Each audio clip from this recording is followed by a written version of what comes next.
ಜಿ5 ಇರುವಾಗ ನೀವು ನಿಮ್ಮ ನೆಚ್ಚಿನ ಶೋಗಳನ್ನ ಎಂದಿಗೂ ಮಿಸ್ ಮಾಡಿಕೊಳ್ಳುವುದಿಲ್ಲ. ಅದು ಸಂಪೂರ್ಣ ಉಚಿತವಾಗಿ.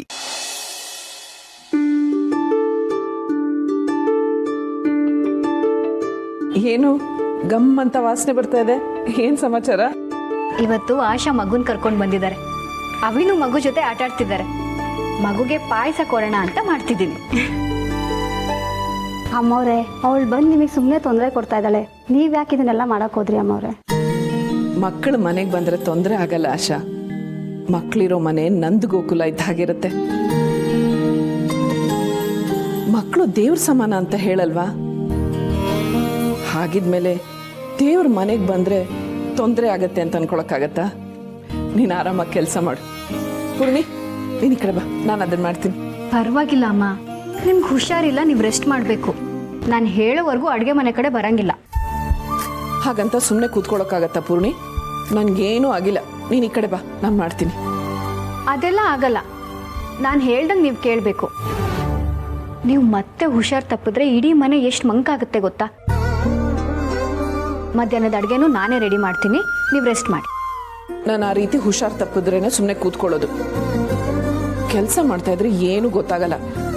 ನೀನು ಪಾಯಸ ಮಾಡು, ನಾನು ಅಡುಗೆಗೆ ತರಕಾರಿ ಕಟ್ ಮಾಡ್ತೀನಿ. ಅವ್ರು ಅದನ್ನು ಮಾಡ್ತಿದಾರಲ್ಲ. ಬೇರೆ ಏನಾದರೂ ಕೆಲಸ ಮಾಡಲಿ, ನಾನು ತರಕಾರಿ ಹೆಚ್ಚ್ತೀನಿ. ಎಷ್ಟು ಹೇಳಿದ್ರು ಕೇಳಲ್ಲ ಅಲ್ವಾ ನೀವು? ಸರಿ ಬನ್ನಿ, ನನಗೆ ಹೆಲ್ಪ್ ಮಾಡಿ.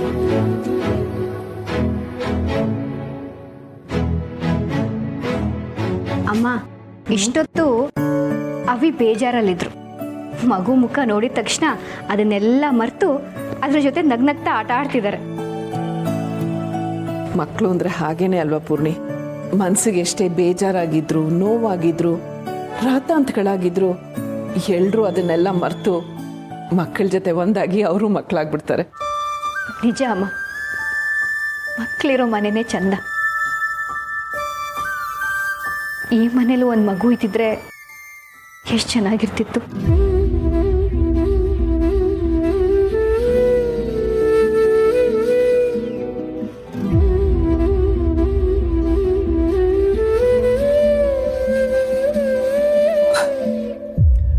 ಯೋಚನೆ ಮಾಡಬೇಡ ಪೂರ್ಣಿ.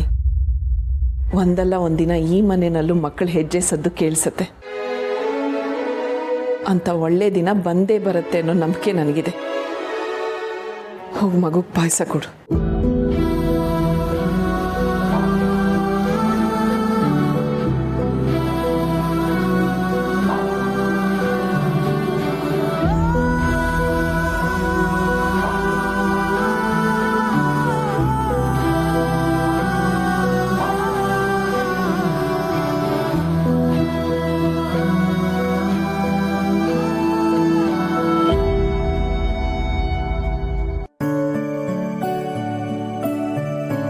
ಅಮ್ಮವ್ರೆ, ಈ ಮನೇಲಿ ಎಲ್ಲರೂ ಎಷ್ಟು ಒಳ್ಳೆಯವರು.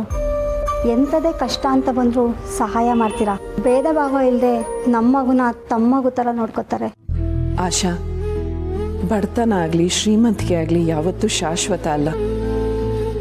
ನಾನು ಬಡವ, ನಾನು ಶ್ರೀಮಂತ ಅಂತ ಹೇಳ್ಕೊಳ್ಳೋದಕ್ಕೂ ಮೊದಲು ನಾನು ಮನುಷ್ಯ ಅಂತ ಹೇಳ್ಕೊಳ್ಳೋ ಥರ ಬದುಕಬೇಕು. ಇತ್ತೀಚೆಗೆ ಮನುಷ್ಯರಲ್ಲಿ ಮನುಷ್ಯತ್ವನೇ ಕಳೆದು ಹೋಗ್ತಾ ಇದೆ. ನಾವು ಮನುಷ್ಯತ್ವ ಉಳಿಸ್ಕೊಂಡ್ರೇನೆ ದೇವ್ರು ನಮ್ಗೆ ಜನ್ಮ ಕೊಟ್ಟಿದ್ದಕ್ಕೆ ಸಾರ್ಥಕ ಆಗೋದು. ನಿಜ ಅಮ್ಮವ್ರೆ, ಆದರೂ ನಾವು ಮನೆ ಕೆಲಸ ಮಾಡೋರು, ನೀವು ದೊಡ್ಡವರು. ನೋಡು, ಇದನ್ನೇ ಬೇಡ ಅನ್ನೋದು. ಮಾಡೋ ಕೆಲಸ ಯಾವುದೇ ಆಗಿರ್ಬೋದು, ಅದರಲ್ಲಿ ಮೇಲು ಕೀಳು ಅನ್ನೋದು ಇರಬಾರ್ದು. ನೀನು ನಮ್ಮನ್ನ ದೊಡ್ಡವರು ಅಂತೀಯ, ನಾವು ಇನ್ನೊಬ್ರನ್ನ ದೊಡ್ಡವರು ಅಂತೀವಿ, ಅವರು ಮತ್ತೊಬ್ರನ್ನ ದೊಡ್ಡವರು ಅಂತಾರೆ. ದುಡ್ಡಿರೋರೆಲ್ಲ ದೊಡ್ಡವರಾಗೋ ಹಾಗಿದ್ದಿದ್ರೆ ಈ ಪ್ರಪಂಚದಲ್ಲಿ ದುಡ್ಡಿಗಷ್ಟೇ ಬೆಲೆ ಇರ್ತಾ ಇತ್ತು. ಪ್ರೀತಿಗಾಗ್ಲಿ, ವಿಶ್ವಾಸಕ್ಕಾಗ್ಲಿ, ಸಂಬಂಧಗಳಿಗಾಗ್ಲಿ ಬೆಲೆನೇ ಇರ್ತಾ ಇರಲಿಲ್ಲ. ದೊಡ್ಡೋರು ಅಂದರೆ ದುಡ್ಡಿರೋರಲ್ಲ, ಒಳ್ಳೆ ಮನಸ್ಸಿರೋರು. ನೀವು ಎಷ್ಟು ಚೆನ್ನಾಗಿ ಮಾತಾಡ್ತೀರಾ ಅಮ್ಮವ್ರೆ. ನಿಮ್ಮ ಮಾತು ಕೇಳ್ತಿದ್ರೆ ಕೇಳ್ತಾನೆ ಇರಬೇಕು ಅನಿಸುತ್ತೆ. ಕವಿ ಅಣ್ಣವರು ನನ್ನ ಮಗಳನ್ನ ಪ್ರೀತಿಯಿಂದ ಆಟ ಆಡಿಸ್ತಾ ಇದ್ದಾರೆ. ಅವರಿಗೆ ಮಕ್ಕಳು ಅಂದರೆ ತುಂಬ ಇಷ್ಟ ಅನಿಸುತ್ತೆ.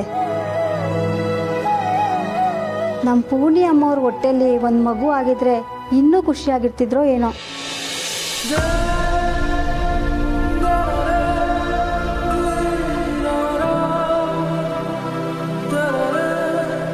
ಹೌದು, ನಮ್ಮದು ಅಂತ ಒಂದು ಮಗು ಇದ್ದಿದ್ರೆ ಅವಿ ತುಂಬ ಖುಷಿಯಾಗಿರ್ತಿದ್ರು. ಆದರೆ ನನ್ನಿಂದ ಅವಿಗೆ ಮಗು ಕೊಡೋಕ್ಕಾಗ್ತಿಲ್ಲ. ಅವ್ರ ಖುಷಿನ ನಾನೇ ಹಾಳು ಮಾಡ್ತಿದ್ದೀನಿ.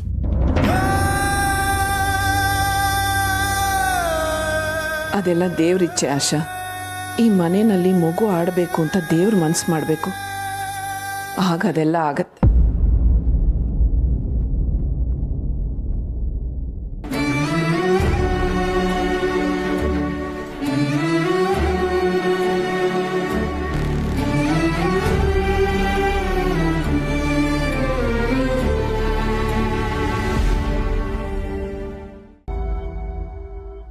ಏಯ್, ನೀನ್ ನಮ್ಮ ಹತ್ರ ಅಗ್ರಿಮೆಂಟ್ ಮಾಡ್ಕೊಂಡು ಇನ್ನೊಬ್ರಿಗೆ ಸೈಟ್ ಹೇಗೋ ಮಾರಕ್ಕಾಗುತ್ತೆ? ನೋಡಿ ಸರ್, ನಮ್ಗೆ ಯಾರು ದುಡ್ಡು ಜಾಸ್ತಿ ಕೊಡ್ತಾರೋ ಅವ್ರಿಗೆ ಸೇಲ್ ಮಾಡ್ತೀವಿ. ಆ ಹೆಂಗಸು ಜಾಸ್ತಿ ಕೊಡ್ತೀನಿ ಅಂದರು. ನೀವು ಕೋಟ್ ಮಾಡೋಕ್ಕಿಂತ ಹೆಚ್ಚಾಗಿ ಲಕ್ಷಾನುಗಟ್ಟಲೆ ಅವ್ರು ಕೋಟ್ ಮಾಡಿದ್ದಾರೆ. ಹೀಗಿರ್ಬೇಕಾದ್ರೆ ಅವ್ರಿಗೆ ತಾನೇ ಕೊಡಬೇಕು ಜಾಗ. ಅಂದ್ರೆ ದುಡ್ಡು ಸಿಗುತ್ತೆ ಅಂದ್ರೆ ಏನ್ ಬೇಕಾದ್ರೂ ಮಾಡ್ತೀರಾ? ನಾವು ಮಾಡ್ತಾ ಇರೋ ಕೆಲಸನೇ ದುಡ್ಡುಗೋಸ್ಕರ ಅಲ್ವಾ ಸರ್? ಜಾಸ್ತಿ ದುಡ್ಡು ಯಾವ ಕಡೆ ಸಿಗುತ್ತೋ ಆ ಕಡೆ ಜಾರ್ಕೋತೀವಿ. ನೀನ್ ಜಾರ್ಕೋತೀನಿ ಅಂದ ತಕ್ಷಣ ಬಿಟ್ಬಿಡ್ತೀನಿ ಅನ್ಕೊಂಡಿದ್ಯಾ? ನಾವ್ ಆ ಜಾಗ ತಗೋಬೇಕು ಅಂತ ಡಿಸೈಡ್ ಆಗಿದೀವಿ, ತಗೋತೀವಿ. ನೀನ್ ಆ ಜಾಗನ ಬೇರೆಯವ್ರಿಗೆ ಮಾರ್ತಿರೋದು, ಆ ಜಾಗದ ಓನರ್ ಗೊತ್ತಾ? ಅವ್ರಿಗೇನಾಗ್ಬೇಕು ಸರ್? ಜಾಗ ಸೇಲ್ ಆಗಬೇಕು, ದುಡ್ಡು ಬರಬೇಕು. ಯಾರಿಗೆ ಮಾರೋದ್ರೆ ಅವ್ರಿಗೇನಂತೆ? ನಿಮಗೆ ಬೇಕಾದ್ರೆ ನಾನು ಕೊಡಿಸ್ತೀನಿ ಬಿಡಿ ಬೇರೆ ಕಡೆ ಜಾಗನ. ನಾವೀಗಾಗ್ಲೇ ಆ ಜಾಗ ಒಪ್ಕೊಂಡಿದ್ದಾಗಿದೆ.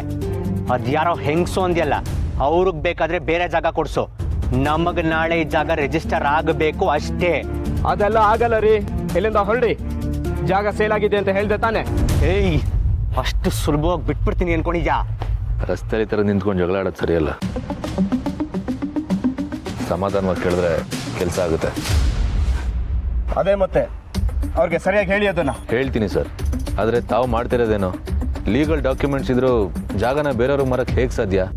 ನಡೀರಿ, ಓನರ್ ಹತ್ರನೇ ಮಾತಾಡೋಣ. ಓನರ್ ಹತ್ರನ ನಾನು ಯಾಕೆ ಬರಬೇಕು? ನಿಮಗೆ ಈ ಜಾಗ ಕೊಡಲ್ಲ ಅಂದಮೇಲೆ ಮುಗಿದೋಯ್ತು. ನಿಮಗೂ ಇದಕ್ಕೂ ಸಂಬಂಧನೇ ಇಲ್ಲ. ಹೊರಡಿ ನೀವು. ಇವಾಗ ನೀನ್ ಸುಮ್ಮನೆ ಬಂದ್ರೆ ಸರಿ, ಇಲ್ಲ ಅಂದ್ರೆ ಏನ್ರಿ ಮಾಡ್ತೀರಾ? ಹೆದರ್ಸ್ತೀರಾ? ಇಂಥದ್ನೆಲ್ಲ ನೋಡ್ಕೊಂಡೆ ನಾವು ರಿಯಲ್ ಎಸ್ಟೇಟಿಗೆ ಬಂದಿರೋದು. ಹೌದಾ ಅಣ್ಣ? ಸರಿ ಬಿಡಿ. ನೀವು ತುಂಬ ದೊಡ್ಡವರು ಅನ್ಸುತ್ತೆ, ಅವ್ರಿಗೆ ಗೊತ್ತಾಗಲಿಲ್ಲ. ಛೇ, ಏನಾಯ್ತು ಇವನಿಗೆ?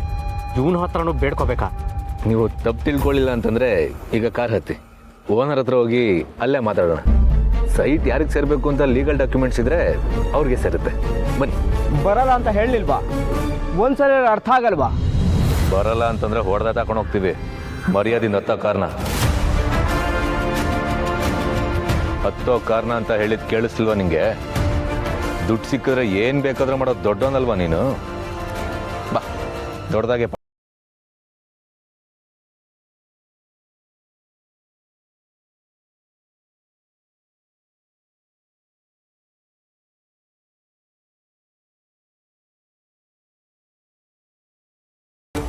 ZEE5 ಆಪ್ ಡೌನ್ಲೋಡ್ ಮಾಡಿ ಎಲ್ಲಾ ಸಂಚಿಕೆಗಳನ್ನು ಸಂಪೂರ್ಣ ಉಚಿತವಾಗಿ ನೋಡಿ.